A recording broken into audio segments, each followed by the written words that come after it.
Quero cumprimentar todos nossos irmãos, nossos amigos que têm acompanhado semanalmente, diariamente, a nossa programação Escola Bíblica, transmitida aqui pela TV ADNP. Estamos começando mais um programa com o seguinte tema: Deus escolhe Arão e seus filhos para o sacerdócio. Esse é o tema da lição de número 11, que estaremos já estudando domingo próximo, agora, 16 de março, em todas aquelas igrejas que adotam essa revista editada pela CEPAD. E quero então iniciar esta aula de hoje lendo, como de costume, o texto áureo da lição, que encontra-se no livro do Apocalipse, capítulo 5, e o versículo de número 10, que diz: E Deus, e para o nosso Deus, os fizeste reis e sacerdotes, e eles reinarão sobre a terra. Esse é o texto áureo registrado lá no livro do Apocalipse. Então, nesse capítulo 28 do livro do Êxodo, que estamos estudando desde de janeiro para cá, esse livro, em onde estamos falando uma jornada de fé, estamos abordando sobre a formação então do povo de Israel e sua herança espiritual. Então, ao longo desses 2 meses, já falamos bastante coisas acerca dessa formação então deste povo, e hoje é especial, estamos aqui dentro do capítulo de número 28 deste livro. Então, iremos estudar acerca então do sacerdócio. Então, iremos estudar acerca do chamado divino para a formação de um corpo sacerdotal. Então, essa é a lição de hoje, esse é o tema, é o que iremos então estudar.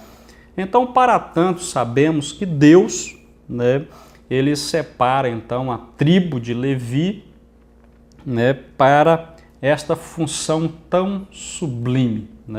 Como nós bem sabemos, eram 12 tribos, e dentre essas 12, Deus então escolhe, chama a tribo de Levi, e com esse objetivo, com essa função tão sublime. Então o Senhor escolheu, o Senhor levantou homens que se dedicariam então diariamente e também exclusivamente à obra do tabernáculo.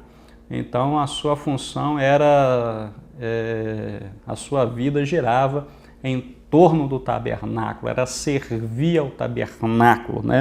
E eles teriam então a responsabilidade de ensinar o povo o caminho da verdadeira adoração. Olha só que responsabilidade estavam então sobre os ombros daqueles levitas e dos sacerdotes. Então vale ressaltar que todos aqueles que ministravam então no tabernáculo eram da tribo de Levi. Então os sacerdotes, os levitas, todos eram descendentes da tribo de Levi. Agora, contudo, os sacerdotes eram descendentes de Arão. Arão pertencia à tribo de Levi. Então, todos, entre as tribos de Levi, tinha os descendentes de Arão, que eram então chamados, escolhidos para o sacerdócio. Então, logo, todo sacerdote era levita, mas nem todo levita era sacerdote. Bom, o primeiro capítulo desta lição, ele vem falando sobre o sacerdócio. né? E sobre isso ele já abre aqui esse capítulo tratando sobre o sacerdote. Então vamos ver o que podemos então aplicar, o que podemos aprender a respeito do sacerdote. É importante então ressaltarmos que foi então o próprio Deus quem separou, né, tanto Arão quanto também seus filhos para exercerem o ministério sacerdotal, né? Então foi o próprio Deus quem ali dentre aqueles muitos que havia na tribo de Levi, Deus escolhe, chama Arão e seus filhos para esta missão tão sublime.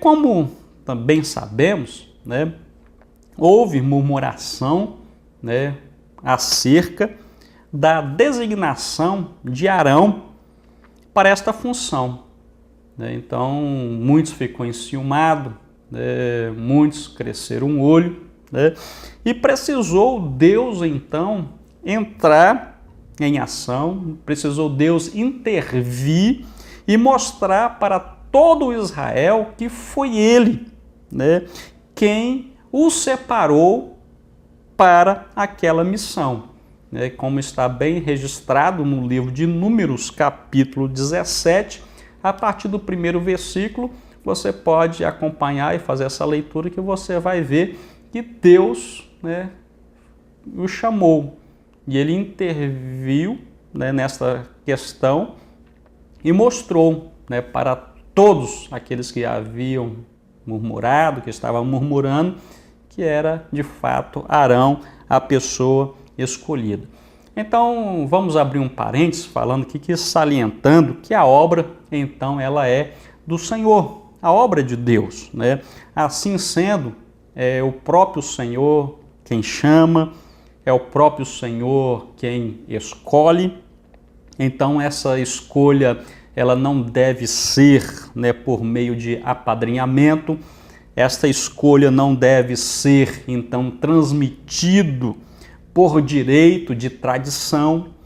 Essa também não pode ser, né, por direito de sucessão, né, mas é exclusivamente aqueles indicados pelo dono da obra, né? Então fechamos o parênteses aqui, né? Então o sacerdócio, né, do Antigo Testamento tinha Cristo como seu antitipo. Olha só, contudo nós temos que destacar aqui que Arão era um ser humano, logo uma pessoa pecadora, que carecia então de se apresentar, né, diante de Deus com sacrifícios pelos próprios pecados, né? Então ele, além de sacrificar pelo povo, ele tinha que sacrificar por si mesmo, né? Então agora quando olhamos para Cristo, Cristo é perfeito e seu sacrifício também o foi, né? Então sendo aceito por Deus, né, o sacrifício de Cristo, e agora nós temos livre acesso ao trono da graça, né? Bom, o segundo subtópico desse primeiro capítulo, ele vem falando a respeito do ministério, o ministério dos sacerdotes. Então vem perguntas, né, como quais então eram as funções de um sacerdote, né? Então a lição ela já responde falando que o principal papel, né, do sacerdote era apresentar o homem pecador diante de Deus. Esta era o seu principal papel, a sua principal função, missão, né? Agora, dentre outras, nós podemos destacar inúmeras obrigações que o sacerdote desenvolvia, como, por exemplo, oferecer dons e sacrifícios, acender as lâmpadas sagradas, né? Podemos ver ainda fazer expiação no Santo dos Santos uma vez por ano, né? Isso função já do sumo sacerdote, apresentar ao Senhor os nomes, né, das 12 tribos de Israel como memorial, né? Então nós podemos ver inúmeras funções, inúmeras atribuições do sacerdote. Também podemos ver que o sacerdote ele interrogava a vontade, ele indagava, né, a vontade de Deus pelo Urim e Tumim. Ele consagrava os levitas, nomeava os sacerdotes, né, aos diversos ofícios. E nós vemos que então as obrigações, as suas funções eram inúmeras, né? Ele também, né, dentre essas atribuições todas, ele abençoava o povo, né? E fechando esse primeiro capítulo, nós encontramos também a figura do sumo sacerdote. O sumo sacerdote ele ocupava então o ofício eclesiástico mais elevado, né, do sistema religioso dos judeus. Olha só, então era aquela pessoa que ocupava o cargo mais alto, né, eclesiasticamente falando. Então, sendo responsável pelo tabernáculo. Aquele sumo sacerdote era responsável pelo tabernáculo, né, por suas ofertas e funções, né, diárias. E também por suas festas regulares, né, aquelas 3 vezes por ano, quer dizer, a Páscoa, o Pentecoste e o dia da expiação, né, a qual era seguida pela semana de júbilo da festa dos tabernáculos, né, como pode ser visto então em Levítico no capítulo de número 23. Então, no dia da expiação, era a responsabilidade particular, né, do sumo sacerdote levar então o sangue do bode, né, naquele bode então sacrificado, ele levava ao Santo dos Santos em memorial, né, de todo o povo de Israel para perdão dos seus pecados. Então nós observamos que o sumo sacerdote administrava as coisas espirituais, né? Vamos caminhar mais um pouco dentro da nossa lição. Então, o segundo capítulo desta lição, ela vai tratar sobre a indumentária do sacerdote.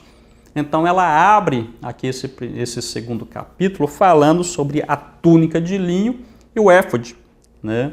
Então, primeiro, vamos pegar aqui a túnica de linho. As vestes sacerdotais eram exclusivas para o uso do sacerdote. Então, essas vestes, foi dita ali, vestes a Arão para santificá-lo.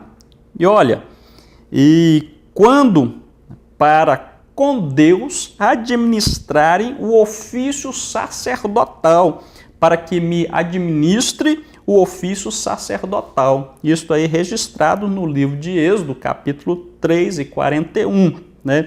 Então, o propósito, né, que nós observamos da indumentária sacerdotal era santificar. Isto é, distinguir, destacar, honrar, né, os sumos sacerdotes. Né? Tinha esse objetivo. Né? Então, dar-lhes ornamentação, beleza e glória diante do povo. Enfim, nós podemos ver que enfatizar o significado, né, e a importância do ofício perante todos. Então, aquelas vestes ali, ela tinha como esse objetivo, essa finalidade, que era enfatizar o significado e a importância do seu ofício diante de todos. Né? Então, suas vestes foram pensadas para refletir a dignidade do seu ofício. Né? Agora, já o éfode é uma vestimenta parecida com um avental, né? Vestida pelo sumo sacerdote. E esse era confeccionado, né, em 4 cores. Essas cores eram o azul, a púrpura, o carmesim e o branco, de linho, né, retocido. Então nós observamos que estas são as mesmas cores que podem ser vistas então na porta do pátio externo, na porta do santuário e também no véu, e elas referem a Cristo, quando ele é revelado nos 4 evangelhos. Então nós observamos, né, que ainda também há uma outra importante característica no éfode, que são os fios de ouro, né, cortado de uma barra de ouro, eram entrelaçados com as outras cores. O ouro não somente é precioso, como implica ser divino e também celestial.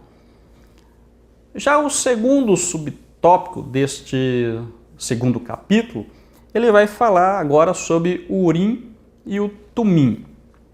Bom, em relação a isso, a Bíblia não explica abertamente a forma, o uso, o material ou o significado do Urim e o Tumim. Agora, quando olhamos para alguns historiadores, alguns comentaristas, como também Emílio Conde, né, em um dos seus comentários, ele diz que a razão pela qual o escritor sagrado não descreveu detalhadamente o Urim e o Tumim é que o objeto era perfeitamente conhecido dos seus contemporâneos. Somente hoje ele encontra-se então envolto de um mistério. Agora, quando olhamos, né, para a história, para os historiadores, eles relatam que estas pedras e como elas funcionavam, tem sido, né, objeto de extenso debate. Olha só, há, né, duas linhas, né, duas vertentes, né, duas teorias pelas quais homens têm feito muitas especulações. Primeiro, né, muitos acreditam então que o Urim e Tumim eram duas pedras, né,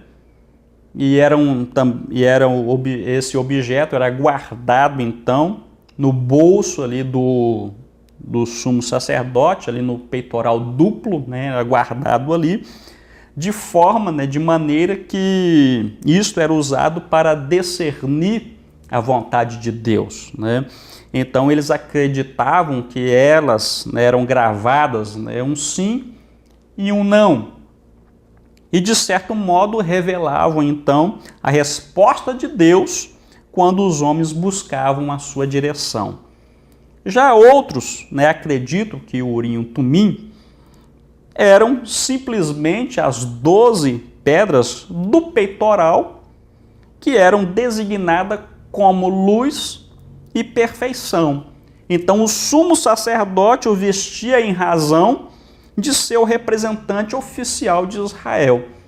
Olha só, então em virtude da posição do sumo sacerdote, acredita-se que Deus falava ao povo através do sacerdote, né? Então tá aí, né, são duas teorias, né? Uns defendem de uma forma, outros defendem de outra, mas como a Bíblia não revela claramente, né, então vamos ficar, né, com a história, né, com essas teorias, né, que estudiosos, né, eles vêm questionando.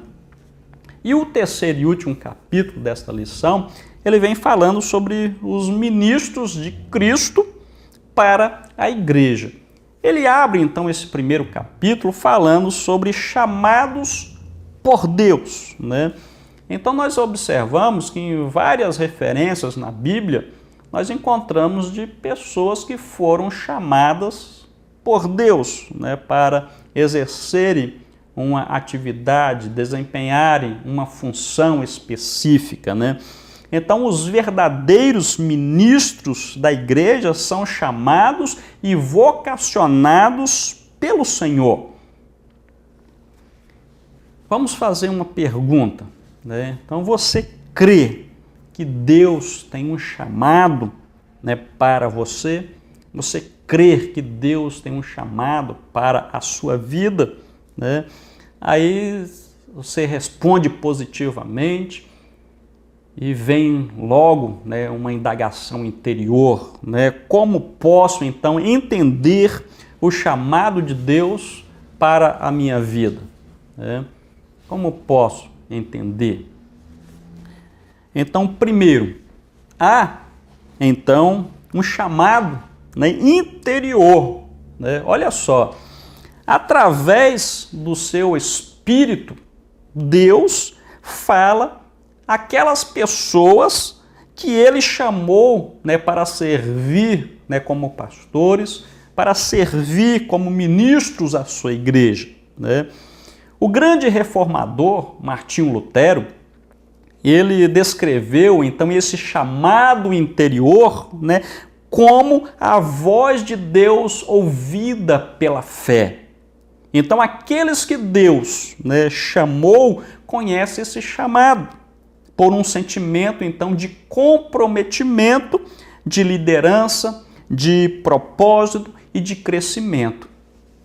Agora, quando olhamos para Charles Spurgeon, ele identificou, então, esse primeiro sinal do chamado de Deus ao ministério como um desejo intenso, atraente para o trabalho.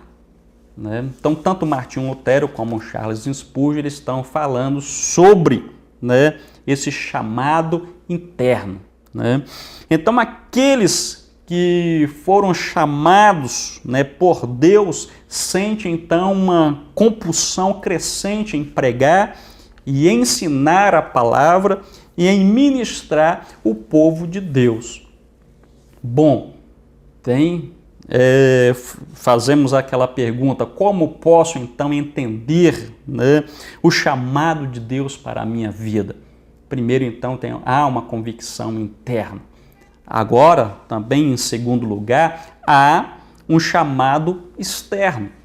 Paulo escrevendo à igreja de Corinto, capítulo 4, né, sua primeira carta, o capítulo 4 e o versículo 1, ele narrou da seguinte forma, que os homens nos considerem como ministros de Cristo e despenseiros dos mistérios de Deus. Então a igreja, como uma família então de fé, a congregação, ela deve reconhecer, né, aqueles que foram chamados e também encorajá-los. Olha só, encorajá-los para responder à vocação com alegria e submissão. Né? Então, a grande promessa da Escritura é que Deus, de fato, chama ministros e oferece aqueles servos como presentes à sua igreja. Então, considere o seu chamado, considere a sua vocação. Né? Eu tenho uma mensagem para você, escolhido. Né? Deus, ele te escolheu e te separou para um propósito definido. Jesus, dizendo aos seus discípulos, João narra no evangelho que leva o seu nome, no capítulo 15, versículo 16, ele disse da seguinte forma, não me escolhestes vós a mim, mas eu vos escolhi a vós, né? E vos nomeei para que vades e deis fruto. Né? Olha só, e o vosso fruto permaneça, a fim de que tudo quanto em meu nome pedides ao Pai, Ele vos conceda. Né? Então Deus te escolheu, Deus te separou para um propósito definido. Né? E agora, em segundo lugar, você fez uma ótima escolha para a sua vida, aceitando esse chamado, atendendo esse chamado. Né? Terceiro, não olhe para trás. Não olhe para trás. Quarto, tem muito o que a ser feito, tem muito a ser feito. Né? Quinto lugar, Deus é por você. Né? Sexto, Deus te capacita. E sétimo, não existe acusação nem condenação encontra os escolhidos, os eleitos de Deus, né? Bom, em segundo lugar, né, o segundo subtópico desse terceiro capítulo vai tratar sobre as qualificações.